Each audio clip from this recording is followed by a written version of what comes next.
In this video, we are going to see about இந்த antigen antibody interaction. உங்களுக்கு தெரியும் நம்ம உடம்புல ஆன்டிபாடி யார் உருவாக்கும் அப்படின்னு கேட்டா பி செல்கள், போன் மேரோ செல்கள் தான் என்ன பண்ணும் அப்படின்னா பிளாஸ்மா செல்களை உருவாக்கி பிளாஸ்மா செல்கள் ஆன்டிபாடிகளை உருவாக்கும். இந்த ஆன்டிபாடி என்ன செய்யும்? ஆன்டிஜனுக்கு கூட வினைபுரிந்து ஆன்டிஜனை அழிக்கும். இதுதான் antibody mediated immunity, otherwise it is called humoral mediated immunity அல்லது திரவ வழி நோய் தடைகாப்பு. அப்ப திரவ வழி நோய் தடைகாப்புக்கு ரொம்ப முக்கியமானது இந்த ஆன்டிபாடி ப்ரொடக்ஷன். ஆன்டிபாடி உண்டாகணும்னா ஆன்டிஜன் உள்ள போகணும். சரி, அப்போ இந்த ஆன்டிஜன் ஆன்டிபாடி இன்டராக்ஷன் எப்படி இருக்கு அப்படின்னு கேட்டாக்கி அதான் பார்க்குறோம். ஹியூமரல் இம்யூனிட்டி அல்லது திரவ வழி நோய் தடைகாப்புக்கு இந்த ஆன்டிஜன் ஆன்டிபாடி இன்டராக்ஷன் முக்கியமானது.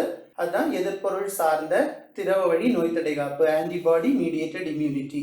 இதுல 3 நிலைகள் உள்ளது. There are 3 stages in antigen antibody interaction. First one, formation of antigen antibody complex. இது உங்களுக்கு தெரியும், ஆன்டிஜன் இது ஆன்டிபாடி. ஆன்டிஜன் ஆன்டிபாடி இணைந்து ஒரு கூட்டமைப்பு உருவாவது, இது முதல்ல உண்டாகணும். அப்பதான் அது ஃபர்தரா ப்ரொசீட் பண்ண முடியும். அப்போ formation of antigen antibody complex, எதிர்பொருள் தூண்டி எதிர்பொருள் கூட்டமைப்பு உருவாகுதல், ஃபர்ஸ்ட் ஸ்டேஜ் முடிஞ்சு. ரெண்டாவது, இந்த ஆன்டிபாடிகள் பலவித வினைகளை மேற்கொள்ளும். அதுதான் visible events like precipitation, agglutination, etc. அதாவது ஆன்டிஜன் ஆன்டிபாடிகள் இணைந்து வீழ்படிவாதல், திரட்சியடைதல் போன்ற வினைகளை ஏற்படுத்துவது. இது ரெண்டாவது. முதல்ல ஆன்டிஜன் ஆன்டிபாடி சேர்றது, கூட்டமைப்பு காம்ப்ளெக்ஸ் உண்டாகிறது. ரெண்டாவது, அது இந்த வினைகளை உருவாக்குவது. மூன்றாவது, இந்த வினைகளின் மூலமாக ஆன்டிபாடி ஆன்டிஜனுடன் வினைபுரிந்து அவற்றை அழிப்பது, டிஸ்ட்ரக்ஷன் ஆஃப் ஆன்டிஜன், அதை அழிக்கிறது அல்லது நடுநிலை செய்வது.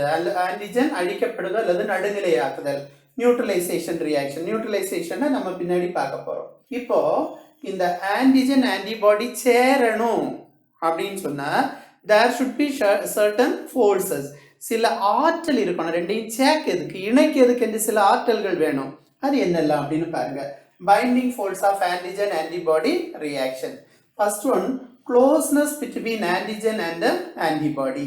அதாவது இது ஆன்டிஜன் இது ஆன்டிபாடி, ரெண்டுக்கும் இடையில இருக்கக்கூடிய க்ளோஸ்னஸ் அப்படின்னு சொன்னா இணைப்பு எப்படி இருக்கு. இப்போ உதாரணத்துக்கு இது ஆன்டிஜன் ஆன்டிபாடி, இது ஒன்று. ரெண்டாவது ஆன்டிஜன் ஆன்டிபாடி. பாருங்க, இந்த ஆன்டிஜன் இந்த ஆன்டிபாடி ரெண்டுக்கும் இடையில இருக்கக்கூடிய க்ளோஸ்னஸ், நெருக்கம் எப்படி இருக்கு. இந்த ரெண்டுக்கும் இடையில நெருக்கம் எப்படி இருக்கு அப்படின்னு பாத்தீங்கன்னா இதுதான் ரொம்ப நெருங்கி இருக்குது. அப்போ எங்க நெருங்கி இருக்குதோ அங்க த பைண்டிங் ஸ்ட்ரென்த், இணைக்கக்கூடிய ஆற்றல் என்பது அதிகமாக இருக்கிறது. அப்ப இங்க ரெண்டுக்கும் இடையில இணைக்கும் ஆற்றல் அதிகம், இங்க இணைக்கும் ஆற்றல் குறைவு. So if it is very close, ரொம்ப நெருக்கமா இருந்தா the binding strength will be greater. இங்க binding strength, இணைக்கக்கூடிய ஆற்றல் அதிகமாக இருக்கிறது என்று பொருள். இங்க ரெண்டு ரொம்ப நெருக்கமா இல்லை, it is somewhat apart, கொஞ்சம் பிரிஞ்சிருக்கு. So here the binding strength is less அப்படின்னு அர்த்தம். இது ஒண்ணு. ரெண்டாவது என்ன பாத்தீங்க அப்படின்னா, ரெண்டையும் ஏன் நெருக்கமா இணைந்து ஏன் நெருக்கம் இல்லாம இருக்குது அப்படின்னு கேட்டா ரெண்டையும் இணைக்கக்கூடிய சில ஃபோர்ஸஸ் இருக்கு, ஆற்றல், ரெண்டையும் இணைக்கக்கூடிய ஆற்றல். என்னெல்லாம் ஆற்றல் இருக்கு அப்படின்னு கேட்டா சக பிணைப்பு இல்லாத ஆற்றல், தட் இஸ் நான் கோவலன் பாண்ட்ஸ்.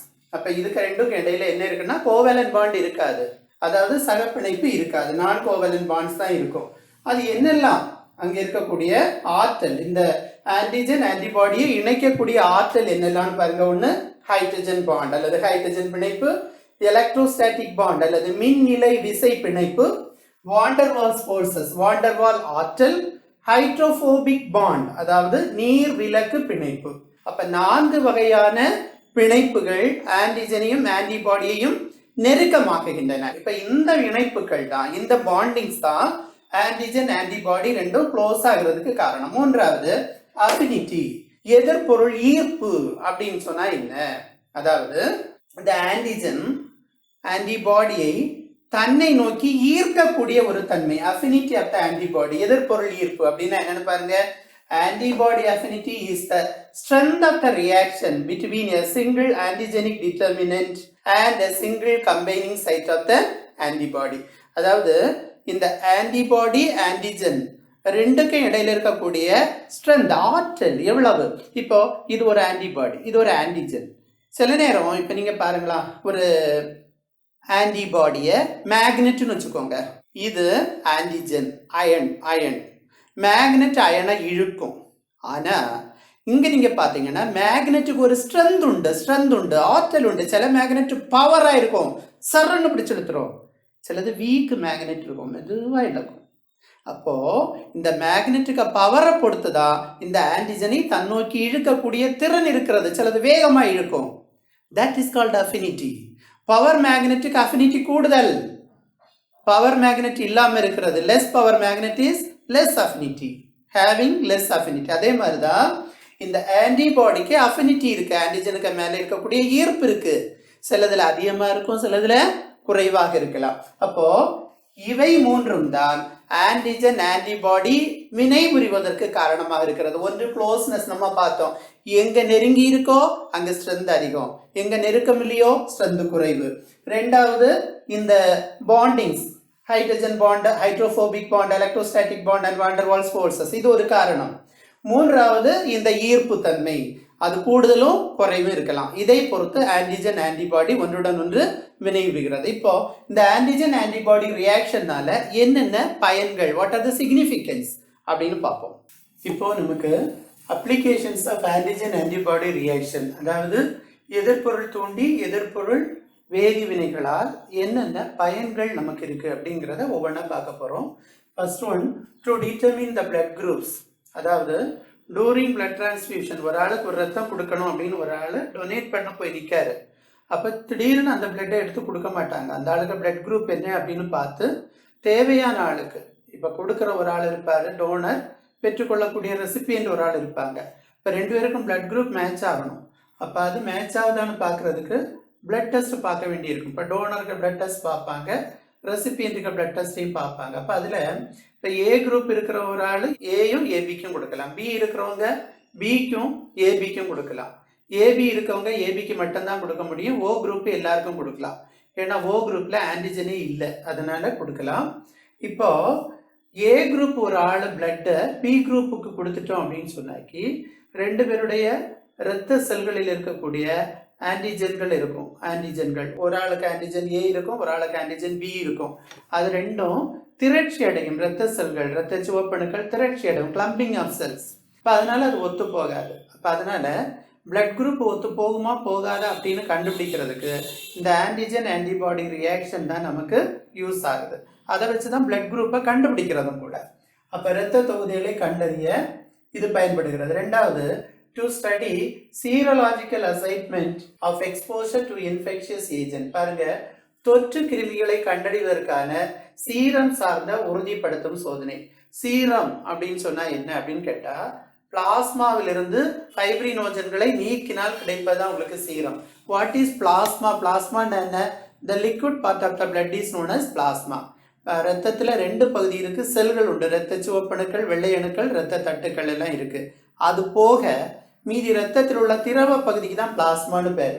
இந்த பிளாஸ்மாவில் ஃபைப்ரினோஜன், எந்த ஃபைப்ரினோஜன் எதுக்குள்ளனா ரத்தம், கிளாட்டிங் ஆஃப் பிளட், அந்த ரத்தம் உறைவதற்கு தேவையானது தான் ஃபைப்ரினோஜன். அந்த ஃபைப்ரினோஜனை நீக்குனா சீரம். அப்போ ஃபைப்ரினோஜன் ஒரு புரதம். இது போக சீரத்தில் புரதங்கள் உண்டானா உங்களுக்கு தெரியும், ஆல்புமின், குளோபின் எல்லாமே இருக்கு. அப்போ ஒரு சீரத்தில் புரதம் இருக்கிறதா என்பதை கண்டறிவதற்கு நம்ம இந்த ஆன்டிஜன் ஆன்டிபாடி ரியாக்ஷன்ஸ் இருக்கும். இப்போ உதாரணத்துக்கு ஒரு சீரம் எடுக்கும், அதில் ஆன்டிபாடிஸ் இருக்குன்னு வச்சுக்கிடுங்க. ஆன்டிபாடிஸ் இருக்குது அப்படின்னு சொன்னாக்கி அங்கே தொற்று கிருமிகள் ஏதோ ஒன்று இருக்குது, பேத்தோஜன்ஸ் இருக்குது. எப்போ நோய் கிருமிகள் வருதோ அப்போ தான் அதுக்கு எதிரான ஆன்டிபாடி சீரத்தில் உண்டாகும். அப்போ ஆன்டிபாடி இருக்குன்னா என்ன அர்த்தம்? கண்டிப்பாக அங்கே தொற்று கிருமிகள் இருக்கிறது. To study the serological assignment of exposure to infectious agent, தொற்று கிருமிகளை கண்டறிவதற்கு சீரம் சார்ந்த உறுதிப்படுத்தும். அப்போ சீரத்தில் ஆன்டிபாடிகள் இருந்தால் தொற்று கிருமிகள் இருப்பது உறுதி.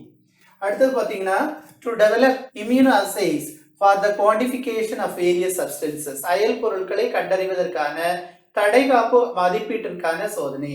இம்யூனோஅசே அப்படின்னு சொன்னாக்கி பயோகெமிக்கல் டெஸ்ட் அப்படின்னு பேரு. அப்போ இந்த பயோகெமிக்கல் டெஸ்ட் எதுக்கு அப்படின்னு கேட்டா, நீங்க பாருங்களா, அதாவது இப்போ நம்ம சீரம் அல்லது ஒரு நமக்கு பிளட்டை எடுத்துக்கோங்க. இப்போ ரத்தத்தில் ஆன்டிபாடி இருக்குதா? இருக்குது. எவ்வளவு இருக்குது? குவான்டிஃபிகேஷன் எவ்வளவு இருக்குது? கொஞ்சம் ஆன்டிபாடி இருக்குன்னா என்ன அர்த்தம்னா ஆன்டிஜன்கள் நோய் கிருமிகள் கொஞ்சமாக உள்ள வந்திருக்குன்னு அர்த்தம். இப்போ நிறைய இருக்குது அப்படின்னு கேட்டாங்க. அப்போ concentration of the antibodies according to the concentration of the antibody. Antibody இருக்குதா? இருக்குது. எவ்வளவு இருக்குது? கூடுதலாக குறைவா? அதை வச்சு எவ்வளவு இன்ஃபெக்ஷன் இருக்கு அப்படிங்கிறத கண்டறிவதற்கான ஒரு சோதனை தான் மூணாவது. நாலாவது பார்த்தீங்கன்னா சீரத்தில் புரதம் உள்ளதா என கண்டறியும் சோதனை. To detect the presence of absence of protein in serum. அப்ப சீரம் இருக்கு, சீரத்துல புரதம் இருக்குதா இல்லையா? நமக்கு ஒரு சந்தேகம் இருக்கு, இந்த புரதம் இருக்குமா அப்படின்னு ஒரு சந்தேகம் இருக்கு. இருக்கா இல்லையான்னு கண்டறிவதற்காக அந்த புரதத்துடன் மிகச்சரியாக ஸ்பெசிபிக்கா வினைபுரியக்கூடிய ஆன்டிபாடிஸை கொடுக்கணும். அப்ப அந்த ஆன்டிபாடிஸ் அந்த புரதத்துக்கு கூட வினைபுரிஞ்சுன்னா அந்த புரதம் இருப்பது உறுதி அப்படின்னு நம்ம பார்க்கிறோம். To detect the presence or absence of protein in serum. Last point, to determine the characteristics of certain immune deficiency diseases. சில தடைகாப்பு குறைவு நோய்களின் பண்புகளை கண்டறிவதல். இப்போ உதாரணத்துக்கு நீங்க பாத்தீங்கன்னா நமக்கு எல்லாருக்கும் பரிச்சயமான தடைகாப்பு குறைவு நோய் இம்யூனோ டெஃபிஷியன்சி டிசீஸ் எதுன்னு கேட்டா எய்ட்ஸ். உங்களுக்கு எல்லாருக்கும் தெரியும், ஹெச்ஐவி. இப்போ ஹெச்ஐவி இருந்தால் அந்த அளவுக்கு நோய் எதிர்ப்பு சக்தி மிக மிக குறைவாக இருக்கும் அப்படிங்கிறது நமக்கு தெரியும். அப்போ இதை கண்டறிவதற்கு உங்களுக்கு தெரியும் எலைசா வெஸ்டர்ன் பிளாட் அப்படின்னு 2 சோதனைகள் உண்டு. எப்படி கண்டுபிடிக்கிறாங்க? அந்த குறிப்பிட்ட ஆளுக்கு ரத்தத்துல ஹெச்ஐவி இருக்கான்னு கண்டுபிடிக்க முடியுமான்னா முடியாது. ஆன்டிஜன் இருக்கா? ஆன்டிஜன் தான் ஹெச்ஐவி. ஆனா என்ன பண்றோம்? ஆன்டிபாடிஸ் இருக்கான்னு பாக்குறோம். ஹெச்ஐவிக்கு எதிரான ஆன்டிபாடி இருக்குன்னா என்ன அர்த்தம்? ஹெச்ஐவி உள்ள இருக்குன்னு அர்த்தம். அப்படிதான் ஆன்டிபாடி ரியாக்ஷன் இருக்கு அப்படின்னு சொன்னாக்கி அங்க அந்த குறிப்பிட்ட ஆன்டிஜன் இருக்கிறது. அப்படிதான் நம்ம இதை கண்டறிவது. அப்ப இதெல்லாம் இந்த 5 பாயிண்ட்ஸ், இந்த 5 பாயிண்ட் தான் applications of antigen antibody reaction. இப்போ ஆன்டிஜன் ஆன்டிபாடி வினைகளின் வகைகள். Different types of antigen antibody reaction. There are 4 different types. Precipitin reaction or precipitation. Second one is agglutination reaction. Then opsonization. Last one is neutralization. அதாவது வீழ்படிவாக்க வினை, திரிபடைதல், மேல் பூச்சாக்கம் மற்றும் நடுநிலையாக்கம். அப்ப இந்த 4 வினைகளை பற்றி நம்ம பார்க்க போறோம். ஆன்டிஜன் ஆன்டிபாடி வினைபுரியக்கூடிய வினைகள் 4 வகைகள்ல நீங்க பாத்தீங்கன்னா முதல்ல precipitin reaction or precipitation அல்லது வீழ்படிவாக்கம். வீழ்படிவாக்கம் அப்படின்னா உங்களுக்கு கெமிஸ்ட்ரியில தெரியும். வீழ்படிவு அப்படின்னு சொல்லும்போது there should be some particles. Test டியூப்ல நீங்க கீழே பாத்தீங்கன்னா சில துகள்கள் அங்க இருக்கும். வீழ்படிவு அப்படின்னு சொன்னாக்கி இங்க நீங்க பாத்தீங்கன்னா when a soluble antigen react with a soluble antibody. அதாவது இங்க வீழ்படிவுகளோ துகள்களோ இல்லை. அதாவது கரையக்கூடிய ஆன்டிஜன்களும் கரையக்கூடிய ஆன்டிபாடிகளும் ரெண்டும் கரைஞ்சு இருக்குது பார்த்துடுங்க. ரெண்டும் சேரும் போது கரையாத துகள்களாக மாறுகிறது. இதுதான் இங்க முக்கியம். So when soluble antigen and soluble antibody they combines together, they react to form particles. That is insoluble precipitation will be formed. அப்போ இந்த சால்யுபிள் ஆன்டிஜனும் சால்யுபிள் ஆன்டிபாடியும் கரையக்கூடிய ஆன்டிஜன் கரையக்கூடிய ஆன்டிபாடி வினைபுரியணும்னா அதுல ஒரு மின்பகுளி தேவை. அதாவது எலக்ட்ரோலைட் வேணும். அதுக்கு கூட குறிப்பிட்ட வெப்பநிலையில குறிப்பிட்ட pHல அது வினைபுரியும் போது துகள்கள் உருவாகிறது. பிரிசிபிடேட். அப்ப அந்த துகள்கள் அனைத்தும் அதாவது அதுல இருக்கக்கூடிய ஆன்டிஜன்களும் துகள்களாக மாறி ஒரு குறிப்பிட்ட இடத்துல படியுது. அப்ப இந்த ஆன்டிஜன் ஃபர்தரா என்ன பண்ணாது? நோய் உருவாக்கத்தில் ஈடுபடாது. அதான் முக்கியம். இப்ப நோய் ஈடுபடாம இந்த ஆன்டிபாடி எப்படி தடுக்குது? இந்த வீழ்படிவாக்கம் அல்லது பிரிசிபிடேஷனை உருவாக்க காரணமானது என்னது அப்படின்னு கேட்டா இங்க இருக்கக்கூடிய ஆன்டிபாடிகள். அப்ப இந்த ஆன்டிபாடி என்ன பண்ணுது? பிரிசிபிடேஷனை உருவாக்குது. So the antibody responsible for the formation of precipitation is known as precipitins. இதுக்கு என்ன பேருன்னா precipitins. அப்போ இது ஆன்டிபாடி, ஜெனரல் டைம் ஆன்டிபாடி. ஆனா இந்த ஆன்டிபாடி இங்க என்ன ரியாக்ஷனை உண்டாக்குது? பிரிசிபிடேஷனை உண்டாக்குறதுனால இங்க இந்த ஆன்டிபாடிக்கு பிரெசிபிட்டின்ஸ் அப்படின்னு பேரு. அடுத்தது பாத்தீங்கன்னா அக்ளூட்டினேஷன் அல்லது திரிபடைதல் அப்படின்னு பேரு.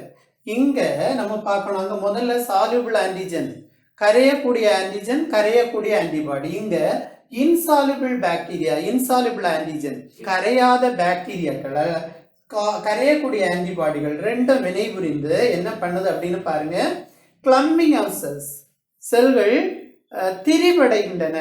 இப்போ நீங்க கம் இருக்கு பார்த்தீங்களா?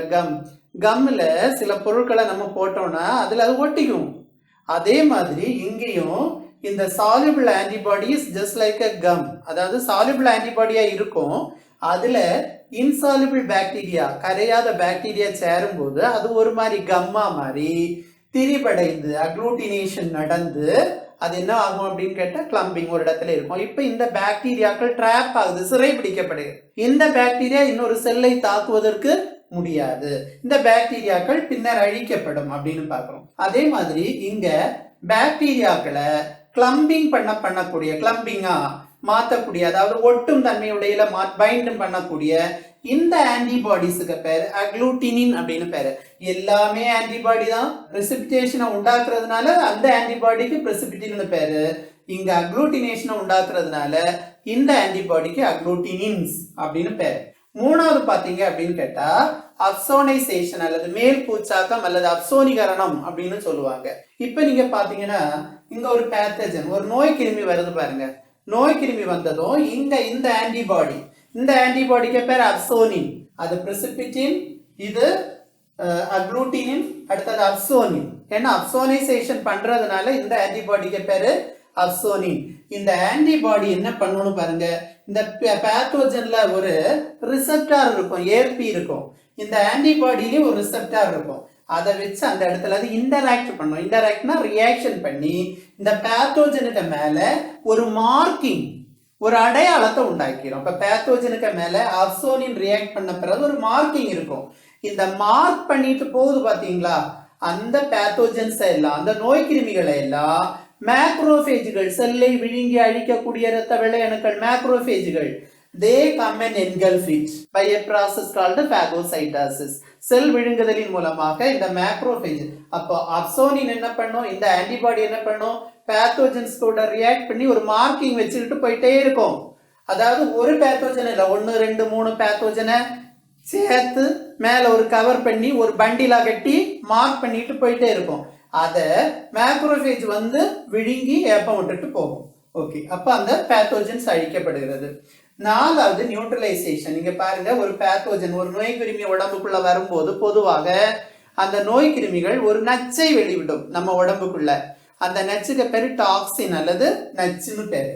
அப்போ நம்ம உடம்புல இருக்கக்கூடிய ஆன்டிபாடிகள் எதிர் நச்சை வெளியிடும், அதுக்கு எதிரான விஷத்தை உண்டாக்கும். That is called antitoxin. Now the reaction between toxin and antitoxin takes place. ரெண்டும் ரியாக்ட் பண்ணி இதை நியூட்ரலைஸ் பண்ணிடு, இந்த நச்சை நச்சா இல்லாம வலுவிழக்க செய்யணும், அதாவது டீடாக்சிஃபை பண்ணிடுது, அந்த டாக்ஸினை இல்லாமல் மாற்றி விடுகிறது. அப்ப இங்க ஆன்டிபாடிஸ் நடுநிலையாக்கத்திற்கு பயன்படுகிறது. அப்போ there are 4 antigen antibody reaction, precipitation reaction. அங்க ரெண்டுமே சாலிபிள் சேர்ந்து இன்சாலிபிளா மாறக்கூடிய ஒரு பிரெசிபிடேட்டா மாறுது. இங்க பிரெசிபிடேஷன் ரியாக்ஷனை நடத்தக்கூடிய ஆன்டிபாடிஸுக்கு பிரெசிபிட்டின்னு பேரு, அக்ளூட்டினேஷனை உண்டாக்கக்கூடிய ஆன்டிபாடிஸுக்கு அக்ளூட்டினின்னு பேரு. அடுத்தது அப்சோனைசேஷன் உருவாக்கக்கூடிய ஆன்டிபாடிக்கு அப்சோனின்ஸ் அப்படின்னு பேரு. நியூட்ரலைசேஷன் நடக்குது, பேத்தோஜன் டாக்ஸினை உண்டாக்குது, ஆன்டிபாடிஸ் ஆன்டிடாக்ஸினை உண்டாக்குது. So reaction between toxin and antitoxin takes place and thereby detoxification takes place, thereby that will be neutralized. அப்போ neutralize ஆகும்போது the particular host will not be affected by the disease. So these are the different type of antigen antibody reaction.